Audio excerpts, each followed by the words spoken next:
Tahukah kamu kalau dikutip dari Kementerian Perlindungan Perempuan dan Perlindungan Anak alias Kemenpa menyatakan bahwa Indonesia darurat kekerasan seksual terhadap anak. Berdasarkan data pada tahun 2022, sebanyak 21.241 anak Indonesia telah mengalami kekerasan. Dengan jenis kasus tertinggi yaitu kekerasan seksual yang mencapai 9.588 kasus. Angka kekerasan seksual di Indonesia itu selalu naik dari tahun ke tahun. Beragam kasus pelecehan seksual pada anak telah kita temukan. Bahkan pada zaman sekarang ini, sang anak bukan hanya semata korban, melainkan pelaku.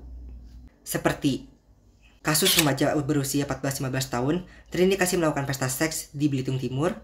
Lalu ada juga pesta seks 2 remaja di Curug Kota. Bahkan kasus pelaku ini terjadi pada anak SD, yaitu 3 anak SD cabuli bocah TK di Mojokerto.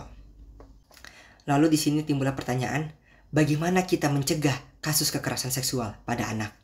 Di sini saya mau menekankan pada pentingnya pemberian sex education kepada anak sejak dini, terutama peran keluarga dan juga peran sekolah.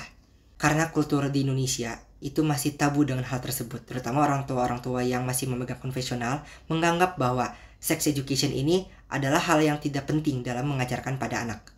Mereka orang tua yang konvensional itu menganggap bahwa sang anak akan mengetahuinya secara mandiri. Namun itu berbahaya.